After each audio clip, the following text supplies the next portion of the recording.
Well, good evening. Happy Wednesday. And welcome to Quick Bite History's live show, where we do our best to have a little fun with history. Tonight, we present two exciting rounds of our unique and fun robot speed painting. First will be the popular 1960s TV show edition. We'll have a quick surprise at the intermission. Then we'll oil up our robots for a thrilling second round of speed painting featuring architectural wonders of the ancient world. You're going to need good luck with that one. Now, please do check in with the chat. Say hello. Let's see who's here before we fire up our first round. Hi, Arena. All the way from Omsk, Russia. My lovely wife, Irina. Anyway, we'll wait for a couple others to check in. Hey, Jan's here. Good. Fantastic. We'll fire up the first round.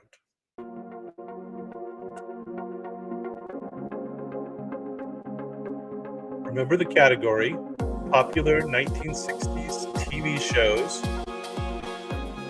You know the rules. We paint, you guess, and I'll give you a few clues along the way. A lot of times the clues are needed along with the picture. These robots are not the best painters every time. Now this show features a quirky family that delights in the macabre. Their house is filled with bizarre and supernatural items. Anybody remember this one? Going all the way back to the 1960s. The theme song is so iconic for its finger-snapping tune. Who knows this one? There it is. Jan has it. You guys remember this? I remember really looking forward to watching this show. Hey, Anna, how's it going? Good to see you. The gang's all here. Who remembers this now? Jan, you got it. Do you remember this one, Anna? Oh, there you go. Addams Family, of course. It is the Addams Family. All right, on to the next one. Now this one's pretty easy. This one's set in the future. This series explores the galaxy. 1960s.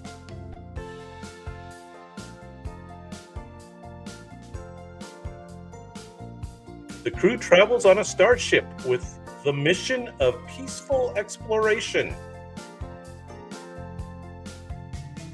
The phrase, "Beam me up, Scotty," is famously misattributed to this show.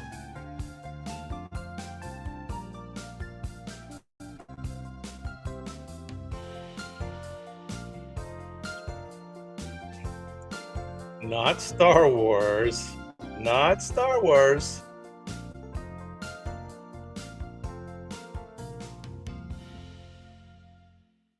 Not Star Trek. Oh no, I guess that's Star Trek. Star Trek. Star Trek. Trek is the correct answer. Spock. Bones. All right, you guys will get this next one pretty easy too. We're going to make up for it on the second one. These are pretty easy. Each episode is a standalone story with a surprising twist. The series delves into genres like science fiction, suspense, and the supernatural. Hey Brad, what's up? See you in a week.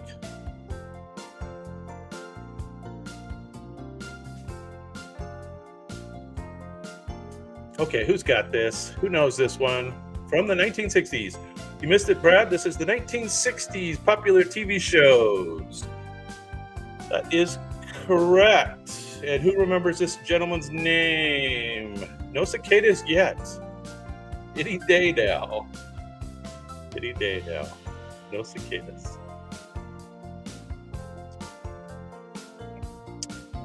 The eerie theme music is often associated with bizarre, surreal moments. Anyway, Twilight Zone is indeed correct. Who remembers the other one that was similar? Outer Limits. Outer Limits. Yes, Rod Serling is the correct gentleman. The main character can grant almost any wish. 1960s. The protagonist is a 2,000-year-old genie. You guys remember the show? How about let's hear you name some other characters from this show. That is correct. Brad has it. And do you remember the buddy's name?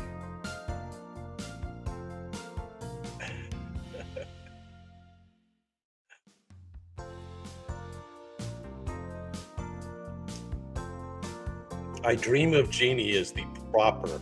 I Dream of Jeannie is the proper name. How about the doctor, the boss that was the doctor? Anybody remember his name? Dr. Bellows. Dr. Bellows. Correct. All right, next one. The setting is a PT boat in World War II. The crew is a ragtag bunch of misfits. The series is a comedic take on naval life during the war. I don't know if I remember this the first run or if I was only watching reruns when I used to watch this. Brad has it. Brad's gonna get all these. Yeah, these were when we were kids. This is definitely. But I remember watching it. But were we already watching reruns? And who else starred in this? Do you guys remember any of the other co-stars on this?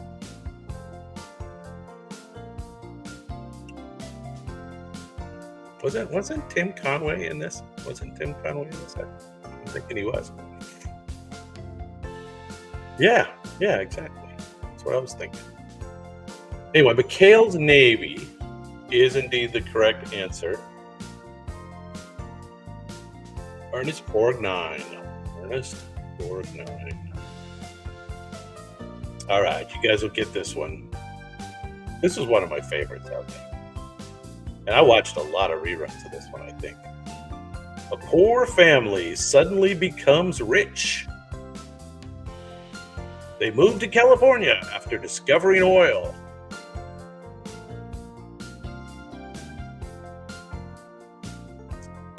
The family struggles to fit in with high society.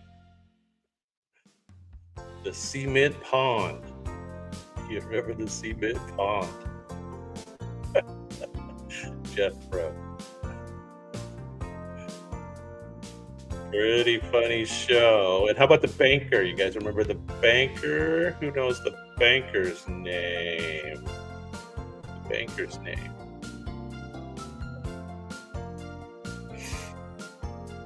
They all kind of had that same kind of cast. They had the stuffy boss banker in this case. Beverly Hillbillies is, of course, the correct answer. And everybody remembers the beginning with the truck with Granny stacked on top.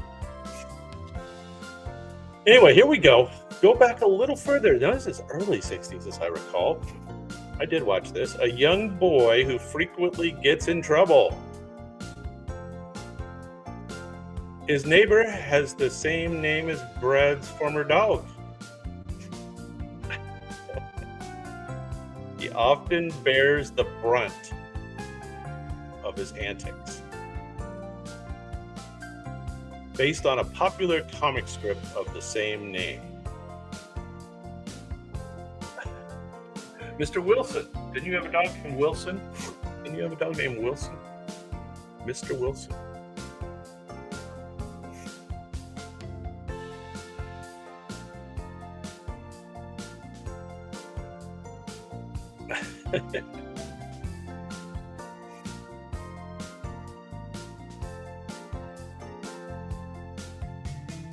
Anyway, Dennis the Menace, of course. Now this was way back. I don't even think there ever were color versions of this one.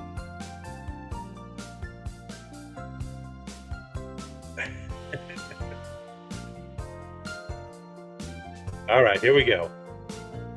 Yeah, and I watched a lot of the reruns on this one. Set in a POW camp during World War II. I should give it away. The prisoners often outsmart their captors. The lead character is a crafty American colonel.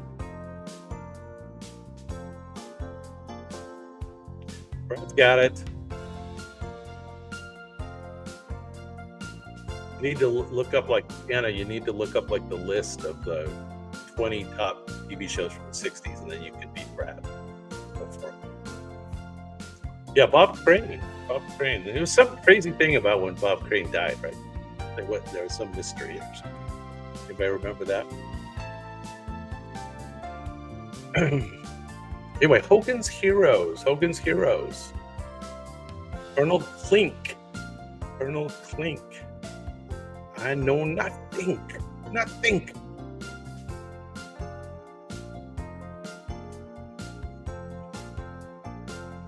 All right, here we go. Another favorite. Surprised they haven't made a bunch of movies of these. A family of friendly monsters trying to live a normal life.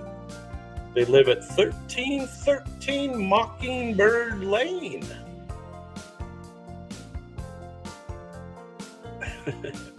The head of the family is a Frankenstein-like character. That is correct. The Munsters. You guys remember the Munsters? So, like, the one, like, niece or something was normal, right? She was a normal girl, and the rest of the family were all like freaks. I think it was kind of a copy of Addams Family, if I'm not mistaken, but I'm not sure. The Munsters is indeed correct. That is correct. Grandpa. There they are. Eddie. Wasn't his name Eddie? I think his name was Eddie.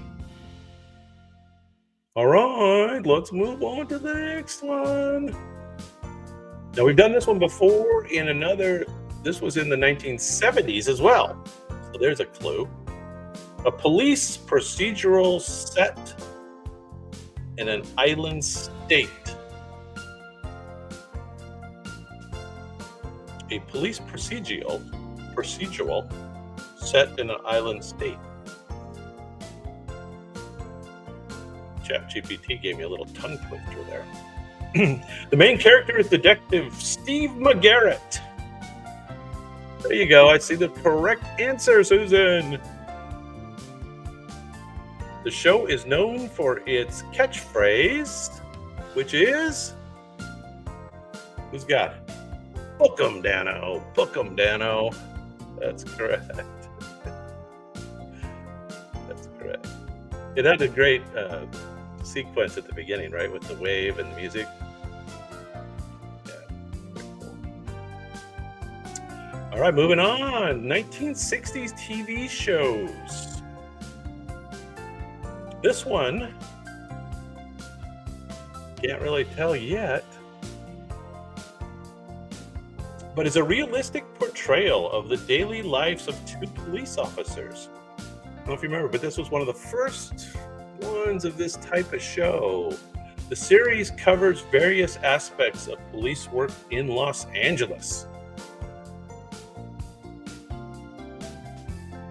You guys remember the name of this? Do you remember the name of the police show? Chips is incorrect. This preceded Chips. Preceded Chips. The title refers to the patrol unit assigned to the main characters. There it is. Susan's got it. Susan's got it. 1 out of 12. 1 out of 12. A 420 in progress. Frank's house.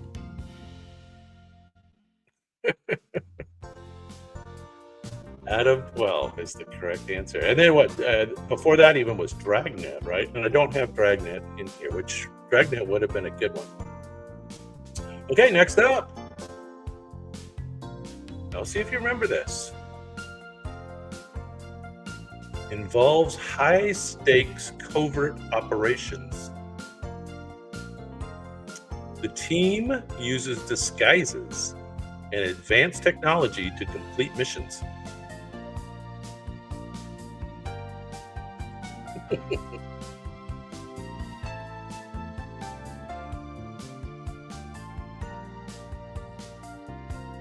Known for the line, "This tape will self-destruct in 5 seconds." Correct. Does everybody remember that this was a series before it became movies? Much like Star Trek and many others. Older TV series turned into newer movies.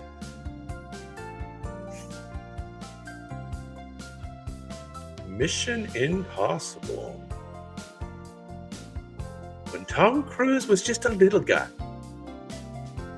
He's still a little guy, but he was even littler then.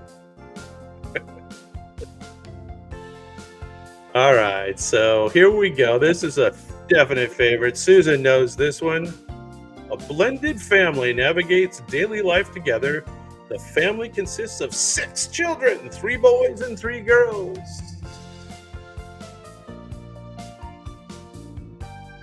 The dad was an architect.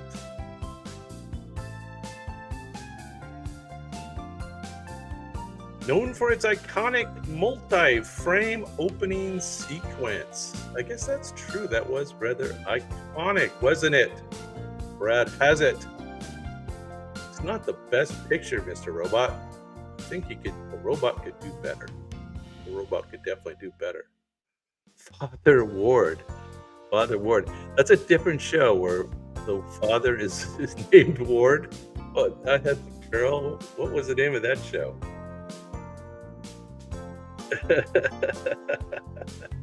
Yeah, this is the Brady Bunch. This is the Brady Bunch, of course. Florence Henderson. Yeah, the father's name was Ward in some show. I don't remember which one. Oh, in Leave It to Beaver, right? Ward. Yes. All right, you guys should guess this one right away. A group of castaways on an uncharted island.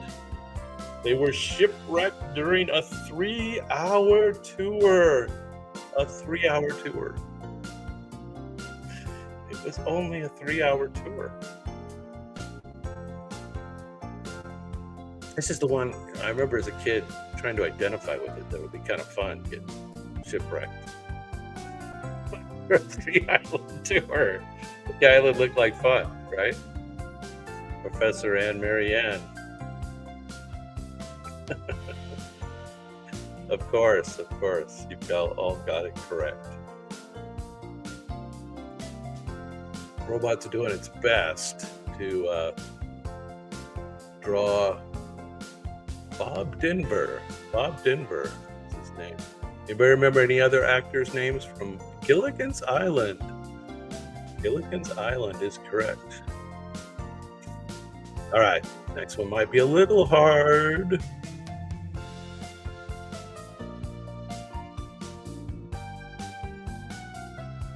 Got some new music tonight. You guys notice that? Got some new background. Tina Louise, that's correct. The main character is a defense lawyer who never loses. Never. This is based on novels by Earl Stanley Gardner. Earl Stanley Gardner.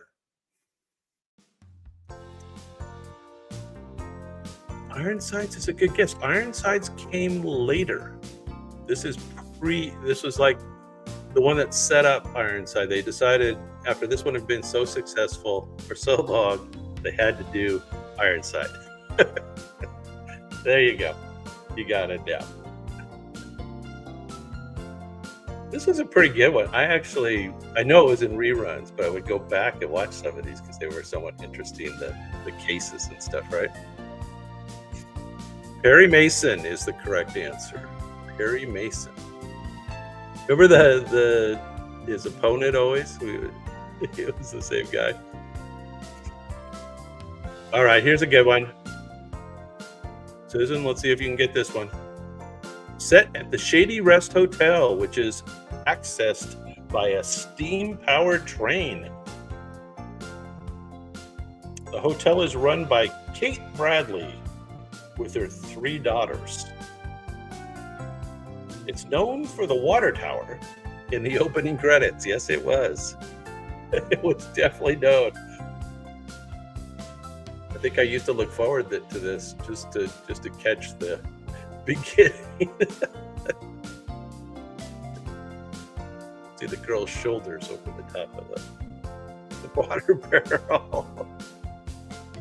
Peyton Place? No, it's not Peyton Place. You guys remember the name of this, right? There were a bunch of spin-offs of this. Family Affair? No, not Family Affair. That would have been a good one to have on here, but I do not have Family Affair. Petticoat Junction. I can't believe you guys were stumped by that one. Petticoat Junction. Okay, let's go back a little further now. Jan, this one's up your alley. A widower raises his 3 boys with help of his father-in-law. The show often explores themes of family and growing up. The family's surname is Douglas. Douglas.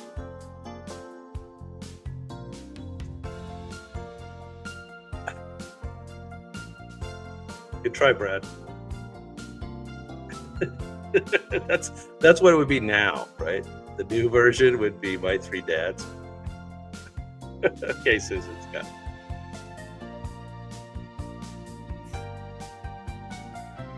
I'm not sure how the 3 dads it works out, but it's some woke thing, right? Don't know. Yeah, My 3 Sons. Anybody remember the actors' names or the characters' names even? It's hard to remember any of it. And it just goes in and out. Okay, we got a few more. Just a few more. Okay, here we go. This one's a spin-off of Petticoat Junction. A couple moves from New York City to a country farm. A little bit like me. The comedy arises from the husband's enthusiasm versus the wife's reluctance. Comedy ensues. That's correct. You guys have this one. Fred MacMurray was the right answer back on the last one. Who knows the actors' names on this one? You got the show name. You've got the show name. Who knows the actors' names? Actors' names. Eddie something. Eddie something. And then this is Ava Gabor. Wasn't it Ava Gabor? Zsa Zsa Gabor? Isn't this Ava? Who knows? Ava or Zsa Zsa? I think it was Ava, wasn't it? I don't know. We'll go by whatever you guys vote. Green Acres, spinoff of Petticoat Junction. All right, here we go. Next one. The wife has magical powers, which she often uses to solve family dilemmas. I didn't remember it solving any dilemmas. Seems like it caused dilemmas. Her husband works in advertising and prefers a normal, quiet life. This was the role model for Mad Men, right? Somebody was watching this, smoking some marijuana, and came up with the TV show Mad Men. The wife's mother was named Indora, and she disapproved of her daughter's mortal husband. Okay, there's all the answers. Bewitched, Tabitha, Darren, Samantha. How about the identical twin sister? Who remembers her sister's name? Endora was mean, huh? Yeah. Mother-in-law was. You guys remember her sister? She was the bad witch, or the sneaky witch, Sabrina. All right, number 20, set on the blank ranch in Nevada. The series revolves around the Cartwright family, known for its Western themes and the patriarch, Ben Cartwright. Definitely the prototypical patriarch. There ever was one. Little Joe, that's right. Hoss. And the black sheep, Adam. Adam was, I think, was the black sheep. There was something about Adam, his different mother or something. I don't know what it was. Not Gunsmoke. Gunsmoke was even previous, though. Gunsmoke was in the 60s some, but Gunsmoke was even in the 50s, right? And Gunsmoke was a pretty good show. I'd like to go back and watch some piece of Gunsmoke. Yeah, what was the cook's name? He was Chinese, right? The cook, Hop Sing? Does that sound right? Bonanza. All right, we got 3 more in here. I crammed them all in. This one focuses on the adventures of a young boy and his friends. I think I identified with this one. The main character often finds himself in trouble or misunderstood. And I definitely vividly remember the opening sequence, right, is him climbing up on a sign or something and falling into the teacup or whatever it is that's burning. It's like, oh my God. I think I had bad dreams about that. The main character often finds himself in trouble. The series portrays an idealized version of American family life. And the father's name was Ward, if I'm not mistaken. And the mother would always, now Ward, the beaver didn't mean it. The beaver, it wasn't his fault. And the brother's name? Who knows the brother's name? Yeah, the beavers, there's the beaver. And I'm kind of hiding Ward. And Wally, right? Wally. Oh, was that the friend? No, I think Wally was the name. All right, you'll get this one. A sketch comedy show that includes rapid-fire jokes and gags. Famous for its colorful psychedelic style. Popularized phrases like "sock it to me" and featured a recurring joke wall. I definitely look forward to this show every week. I know that. I think everybody did. Rowan and Martin's. Yeah, there you go. Rowan and Martin's Laugh In. Indeed. Now, quick rapid fire. Let's hear some names. Goldie Hawn, that's a good one. Who else was on that show? Everybody was on that show. Everybody that was a comedian at the time was on that show.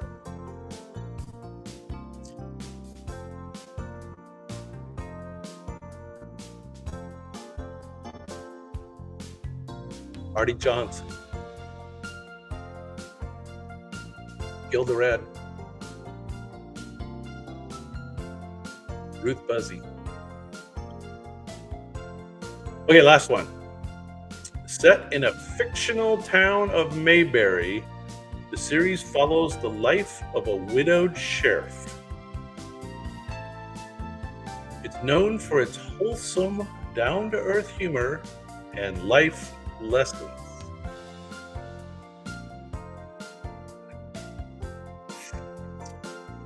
I think Pete used to watch this all the time. Where's Pete? Like I remember going to Pete's house and watching this.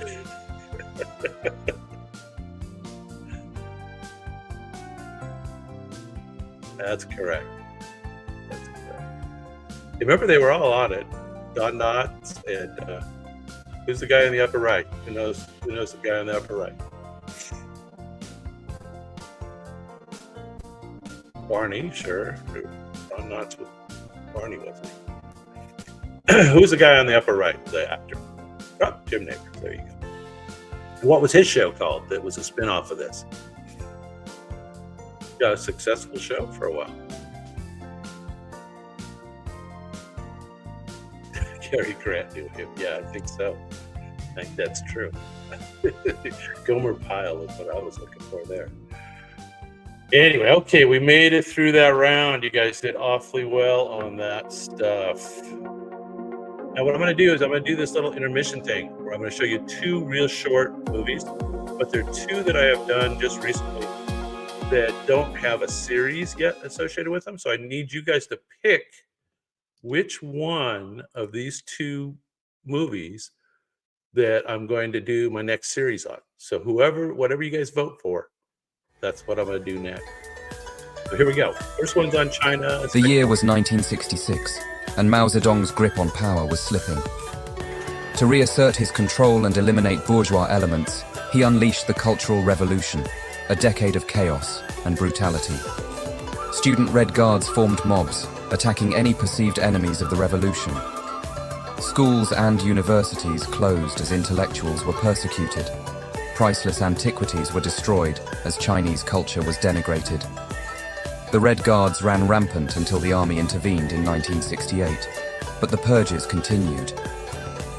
By 1976, millions had suffered imprisonment, torture, and public humiliation before Mao's death brought this tumultuous era to an end. The Cultural Revolution's fires had been extinguished, but its scars would never fully heal.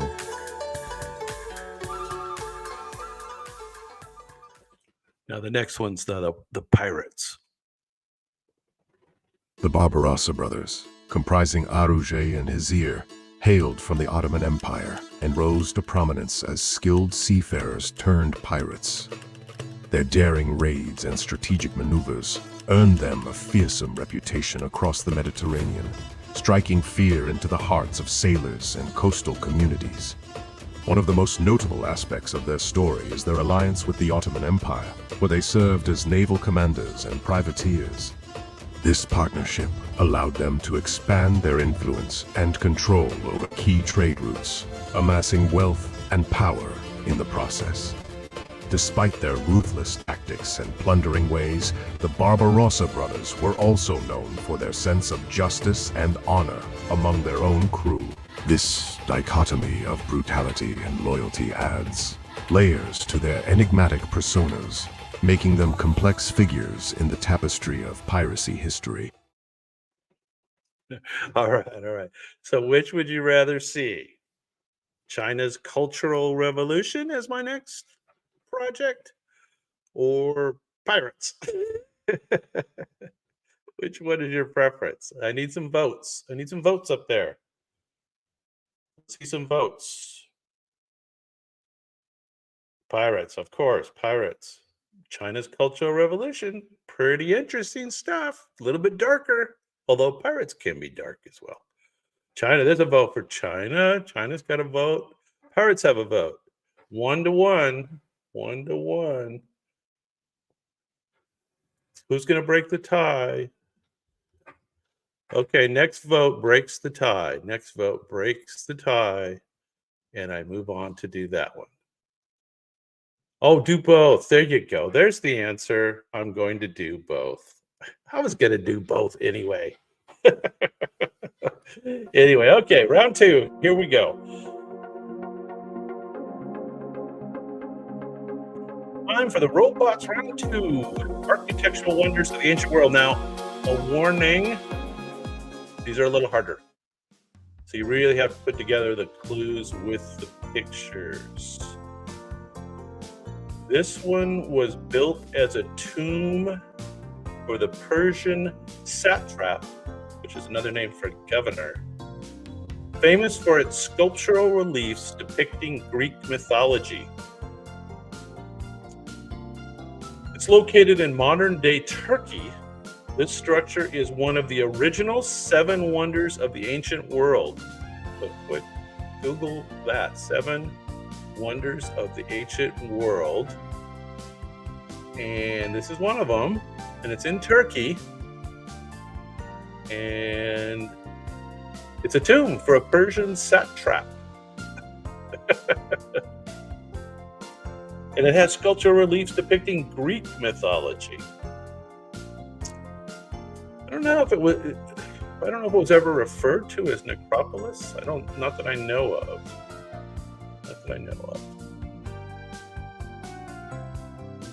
Satrap, I know. I had never heard of a satrap, but I Googled it, and it's governor. Anyway, this is the mausoleum at Halicarnassus. I've heard of that. Mausoleum at Halicarnassus. That was a hard one. Second one's not a lot easier. Once considered the largest temple in the world. Well, so that's significant. It was destroyed and rebuilt multiple times through history. This temple was dedicated to a goddess known for hunting and wilderness.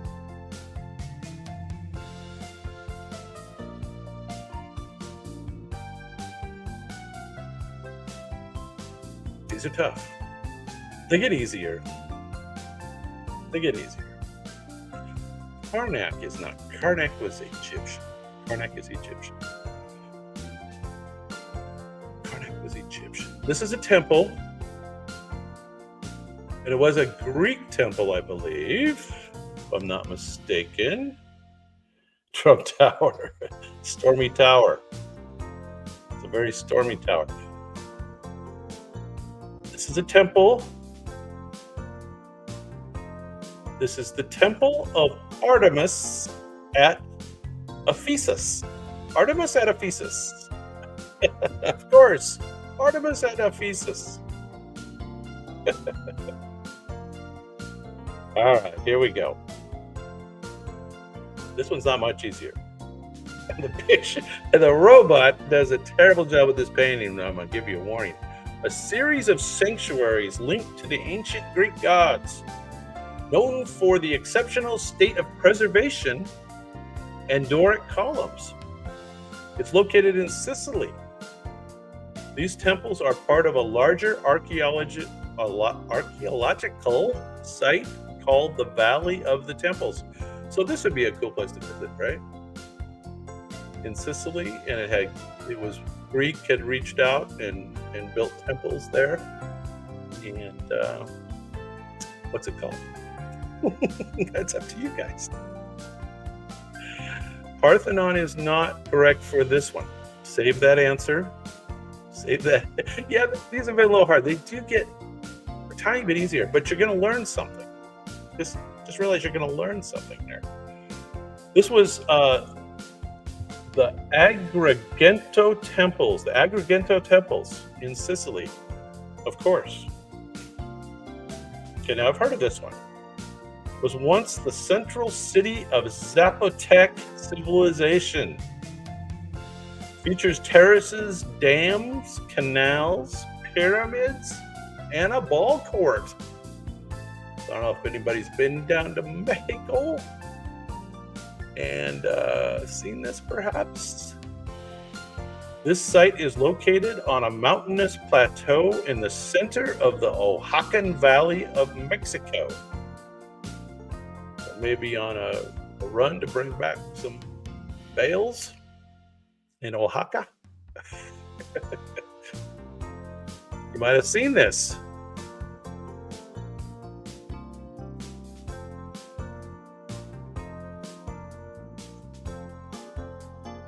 Terraces, dams, canals, pyramids, and a ball court.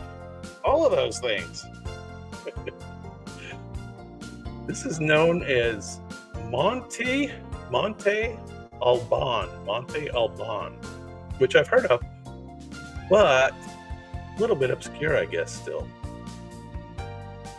Okay, they're hard. You would get some of them if you would watch my other videos, though. So, there's some punishment for not watching my other videos. This is an ancient building named after a Roman consul. It contains the tomb of its namesake within its foundations. This well-preserved Roman structure served as a library in Ephesus. There's that Ephesus again.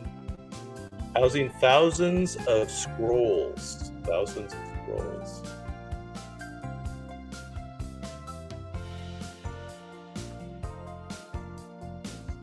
Monte Alban was the last one. And Mar-a-Lago, I haven't done Mar-a-Lago yet. So it's not Mar-a-Lago yet.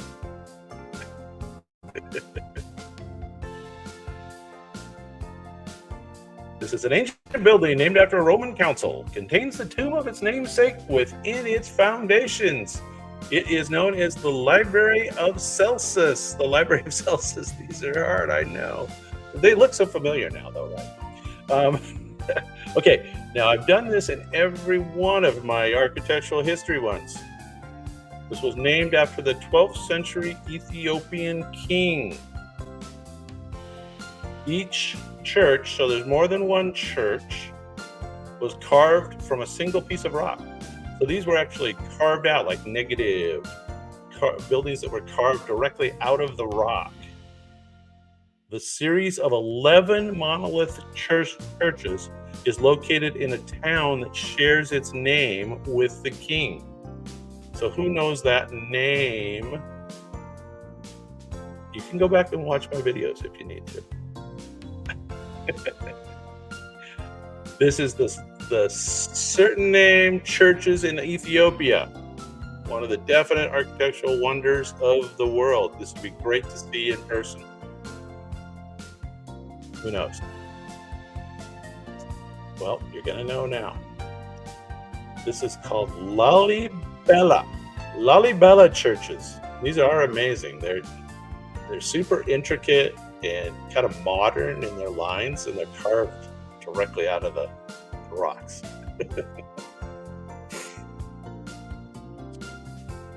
All right, here we go. Next one. I know they're hard. They're going to get easier. Trust me, they get easier. This was considered to be the best preserved ancient Greek temple. Best preserved ancient Greek temple.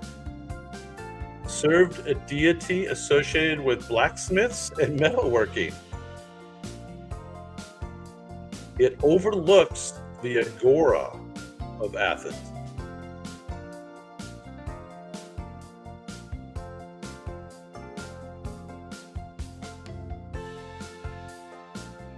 I see these are so hard you guys have given up.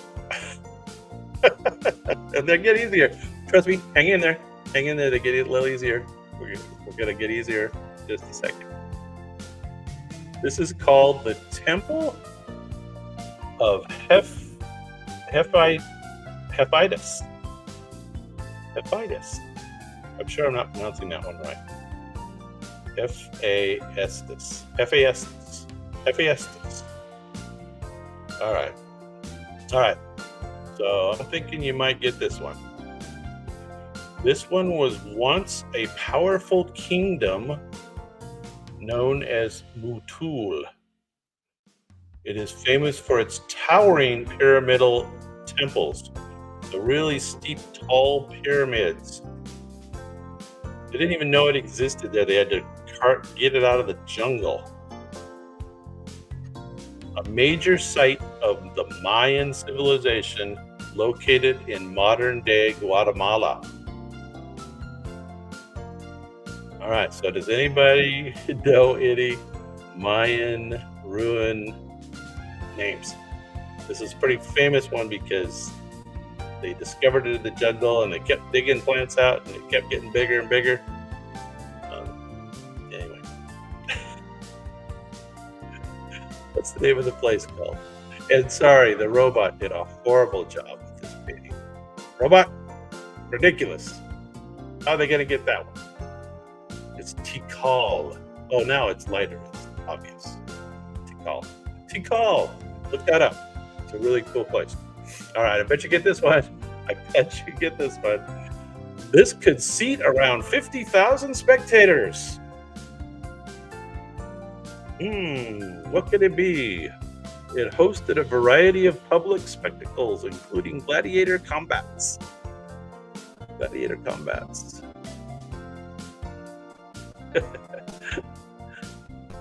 An iconic amphitheater located in the heart of ancient Rome. I bet you know this one. Hey, we have our first correct answer on the ancient architectural wonders of the world. And everybody's got it. All right, now if you've been watching my videos, you would know the next one also. This is definitely one of the 10 to 20 wonders of the world coming up. Anyway, Colosseum is certainly correct on that one. The robot did a much better job with that one, won't you agree? Much better likeness. You just did a puzzle of the Colosseum. Wow. All right, we've only got a few more, guys. So this one is known as the Rose City due to the color of the stone from which it is carved. It features a famous narrow gorge called the Siq, leading to the entrance. An archaeological site in Jordan, originally the capital of the Nabateans. This was the capital of the Nabateans. Who knows? This was pretty famous. You've seen the pictures of the ruins in the desert, and they're carved right out of the red rock. Looks a lot like Utah, but it's not Utah, it's Jordan. Who knows the name of this place? Jordan, look up something in Jordan real quick. This is called Petra, the Treasury Building at Petra. Pretty cool. This is another one that's carved right out of the rock. All right. We should just skip the next one. You're never gonna get it. I hate to have to say that, but you won't. But you will learn something here. In less than a minute, you will learn something new. These caves are famous for their murals and frescoes. So they're caves, part of the name, and they're famous for their murals and frescoes, a significant example of Buddhist rock-cut architecture. That's a whole category. It's located in Maharashtra, India. These caves were built in 2 phases. The first starting around the 2nd century BCE. You guys prefer BC or BCE? BC or BCE? Yeah, throw some names out there. This is the Ajanta Caves. And I have seen a lot of pictures of these. These are really cool. These are another nice place to visit. Before Common Era, BCE, I think.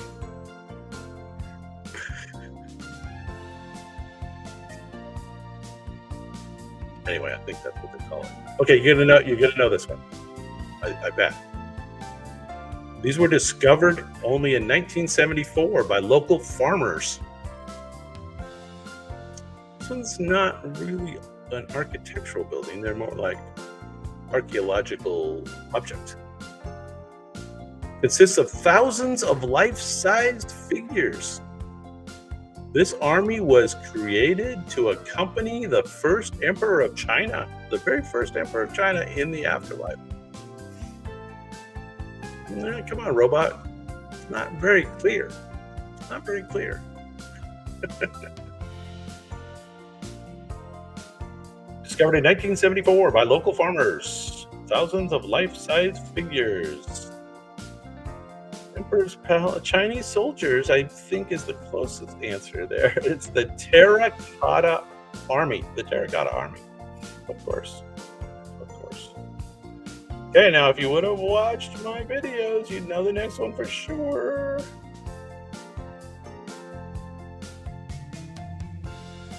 This one you might recognize, though, is built during the reign of Salandra Dynasty. The Salandra Dynasty. Structured as a step pyramid with 9 stacked platforms. It is the world's largest Buddhist temple located on the island of Java, Indonesia. Java, Indonesia. Anybody visit this place? Buddhist temple. Buddhist temple. It has a pretty cool name. Shaka Khan. Shaka Khan, no. Shaka Khan. Dalai Lama. Dalai Lama Shaka Khan. Shakira. No. Not it. It's Borobudur. Borobudur. It's the temple at Borobudur. All right, here we go. Now you're going to know this one, but you may not be able to tell it from the robot painting because the robots aren't that great. But this one is described by ancient Greek historians. It's said to have been built for a homesick queen. So you might be able to get this one from the clues. Though its existence remains unconfirmed, it is reputed to have been an extraordinary feat of engineering in ancient Mesopotamia. And it was, I think, included in the Ancient Wonders of the World, so that you'd have to think it actually exists. Yeah, these the robots aren't as good at the architectural detail as they are at the people. They can do the people easier. Architectural detail is not their specialty. Tower of Babel is a darn good guess. It is incorrect. Incorrect guess, but that is a good guess. How about the Hanging Gardens of Babylon? Hanging Gardens of Babylon. Anybody heard of that? Okay, I bet you know the next one, although I've been wrong a few times, I bet. So I think I'm down. This was initially dedicated to the Hindu god Vishnu. It was converted into a Buddhist temple by the end of the 12th century. This temple complex is the largest religious monument in the world, and it's located in Cambodia. This would be a cool place to go. Unless maybe somebody's been there. Anybody been there? Has anyone been there? Cambodia. Initially dedicated to the Hindu god Vishnu, converted to a Buddhist temple by the end of the 12th century. This temple complex is the largest religious monument in the world. Yes, the Saddleback Church is the second largest. This is Angkor Wat. Angkor Wat, you've heard of that. Angkor Wat. Angkor Wat. Okay, I bet, well, I was wrong about that one, so who knows? You might know this one. Known for its complex multi-family residential compounds. The name means the place where the gods were created. Home to the Pyramid of the Sun. Pyramid of the Sun, you guys might know that. One of the largest buildings of its kind in the Western Hemisphere. Known for its complex multi-family residential compounds, which I did not know about that. The name means the place where the gods were created. Home to the Pyramid of the Sun. Who knows where the Pyramid of the Sun is in Mexico? No, not Peru. Not Peru. Mexico. Mexico. Most famous ancient ruin complex place in Mexico. Teotihuacan. Teotihuacan. Teotihuacan. Hang on to that answer, Brad. You're going to need that one. Often referred to as the lost city of the Incas, known for its sophisticated dry stone walls, set high in the Andes Mountains of Peru with panoramic views.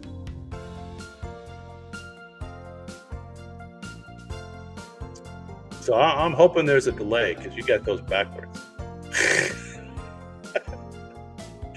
You're still answering the last. I'm still getting your answers from the last one. Okay, you've got it. This indeed is Machu Picchu. And the robot did okay with this, right? I mean, you could kind of tell. Can you kind of tell or no? Yes or no?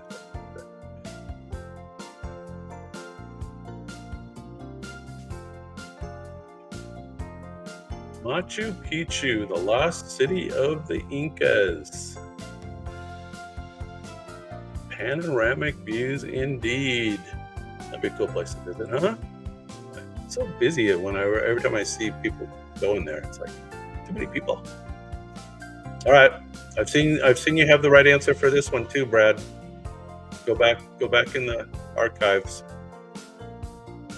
Suffered extensive damage in the 1687 when used as a gunpowder magazine.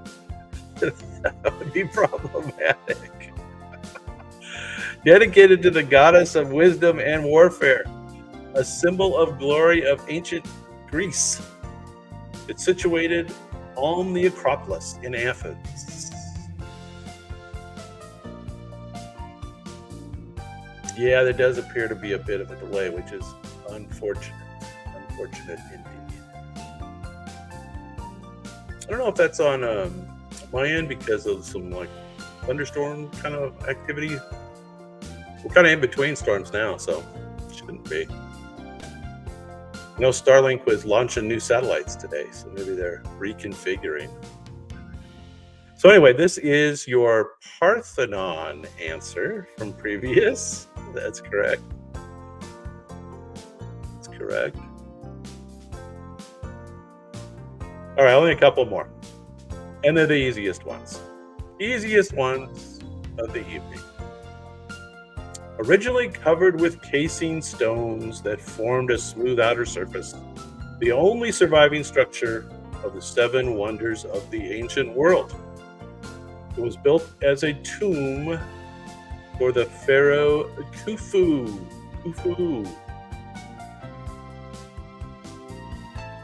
I don't think the robot can get this one wrong. I think he's, it's just like that. Can do it. Yes, indeed. The Great Pyramid of Giza is the correct answer. I mean, it's kind of a stylish robot picture, I think.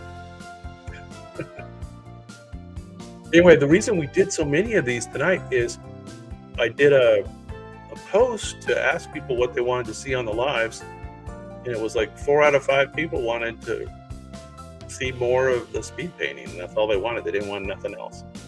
So anyway, that's why we're doing lots of speed painting. Anyway, last one of the evening. You guys have made it all the way to the end. This extends over 13,000 miles. It was built and rebuilt by multiple dynasties to protect against northern invasions. It was made from stone, brick, tamped earth, wood, and other materials. It is the longest man-made structure in the world. There it is. The correct answer at the end. Ramses II, also known as Ramses the Great. Anyway, whew. Okay, you guys made it all the way to the end in the Great Wall of China.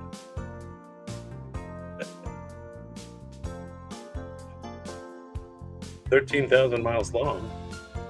That's pretty long. It's a lot of rock, a lot of stones, a lot of work, to be certain.